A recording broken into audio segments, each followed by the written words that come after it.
What will Asia look like 20 years from now? If you woke up in an Asian metropolis 20 years from now, what would you see? Look out of the window. The sky is busy. Flying cars zoom through the air. You don't even commute to work most days. Instead, you put on a headset and step into the metaverse. Your avatar walks into a virtual office where you meet the avatars of your colleagues. And lunch, a drone drops it off. It sounds like science fiction, but here's the truth. This future is already being built today, especially in some parts of Asia. In this video, we'll take you on a journey 20 years into the future. You'll discover 5 ways Asia will likely change, shaped by technology, semiconductors, digital currencies, climate, and the choices people are making right now. It sounds far away, but it's closer than you think. Number 1, the low-altitude economy. Right now, the world can't stop talking about Chinese electric cars, but in 20 years, China might be exporting flying cars instead. These aren't just fantasies, they're called eVTOLs, short for Electric Vertical Takeoff and Landing Vehicles. Today, China is already betting big on what it calls the low-altitude economy, economic activities happening in the airspace up to 1,000 meters above the ground. As we speak, more than 50,000 Chinese companies are working on this already. Cities like Shenzhen and Guangzhou are already testing air taxis and delivery drones. Why? Because China hopes this will replace real estate and construction as the new engine of domestic growth. And once they master the tech, they'll sell it to other megacities struggling with overpopulation and traffic, from Manila to Bangkok. Picture this. You're late for an important official meeting. The streets are jammed, the subway's packed, but instead of panicking, you hop into an air taxi.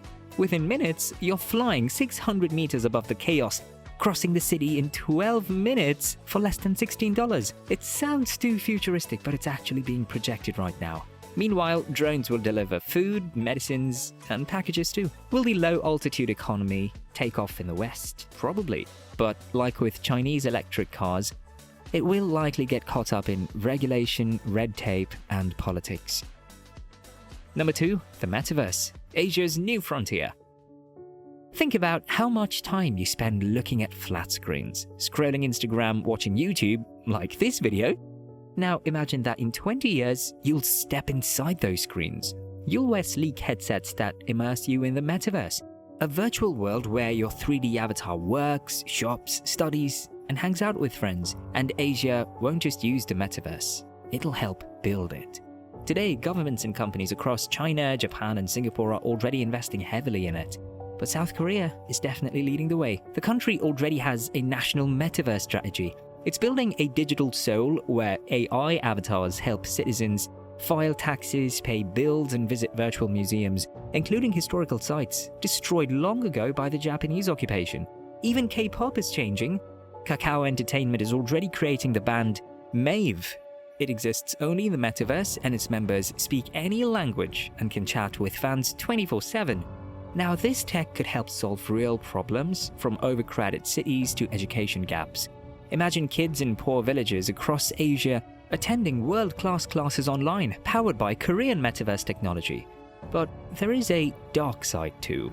As inequality grows, millions might choose to retreat into the metaverse because they can't afford the life they want in the real world. They will own virtual mansions, drive supercars, and travel to places they can't afford to visit.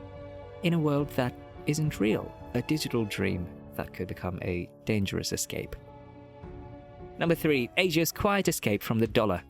For decades, the US dollar has ruled global trade. Today, if an Egyptian company buys goods from the Philippines, the money gets converted from the Egyptian pound to the dollar, and then from the dollar to Filipino pesos. Yes, the dollar is always the middleman. But for Asia, this system is costly and inefficient. Every conversion adds fees, delays, and dependence on a currency Asian countries don't control. And if local currencies weaken, then paying goods or debt in dollars can become a disaster. Many still remember the 1997 Asian financial crisis, when dollar debts became impossible to pay as local currencies collapsed. So Asia is quietly rewriting the rules of the game. The tool: central bank digital currencies, or CBDCs. Government-issued digital money that can cross borders instantly and cheaply, without ever using the dollar. Picture this future. China buys rice from Thailand, it sends digital yuan, which a shared platform instantly converts into Thai baht. No dollars involved, no delays, no heavy fees. But this is about more than saving money. It's about gaining control and protecting economies from shocks, sanctions, and wild swings in currency. And in the next 20 years, this will become more normalized all across Asia. Number 4. Southeast Asia, the new semiconductor battleground. Right now, tensions over Taiwan and the US-China chip war are shaking up supply chains. The world's top companies are desperate for safer, more stable alternatives. That's where Southeast Asia comes in. This is the idea behind the Taiwan Plus One strategy: spread semiconductor production beyond Taiwan. Malaysia is emerging as a key player. Backed by government support and giants like Intel, Malaysia could move beyond basic chip assembly to advanced design and manufacturing. If it works, Penang, the country's Silicon Valley, might help Malaysia finally join the ranks of Asia's most developed economies. But the competition in the region is fierce. Singapore offers world-class talent and research, but its workforce is expensive. Malaysia is more affordable but loses talent to richer countries. Vietnam offers big tax breaks, but struggles with blackouts that stop factories. The bottom line? By 2050, Southeast Asia will be a major chip hub. Sure, there will be winners and losers, but the region will surely fuel the digital economy of the future. Number 5. Asia's fight for climate justice. Here's the harsh truth. Even with all this tech, Asia will be on the front lines of climate disaster. Super typhoons, floods that swallow entire neighborhoods, earthquakes, heat waves, rising seas. Cities like Mumbai, Dhaka, Ho Chi Minh City, Shanghai, Bangkok, Manila, all under threat. And here's the unfair part. The pollution that causes this crisis mostly came from rich nations. Yet, it's Asia's developing countries that will pay the price. And there's more. Over the past decades, former colonies like India, Malaysia, and Vietnam have become dumping grounds for Western waste. Plastic and electronic waste poisoning rivers and farmland, burned in slums where children breathe toxic smoke. Some workers cough blood at night. Others develop cancer. This is why over the next 20 years, climate justice will definitely become Asia's rallying cry. Asians will demand rich countries fund recovery and resilience through things like a loss and damage fund.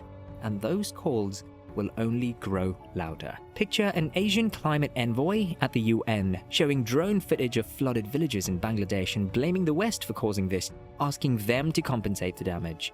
So, what will Asia look like in 20 years? On one hand, a region powered by breathtaking technology, flying cars, easing traffic, the metaverse bridging education gaps, Southeast Asia driving the global chip industry, and a digital economy partially breaking free from the dollar's shadow. On the other hand, a world where technology masks inequality, where millions escape into the metaverse because the real world leaves them behind, where floods, storms, and heat waves force families from their homes, while diplomacy turns into a bitter fight for survival funds. The future isn't written yet. The choices made today by governments, companies, and ordinary people will decide whether Asia's story is one of hope or of hardship. What do you think Asia will look like in 2050? Let me know in the comments. See you in the next video.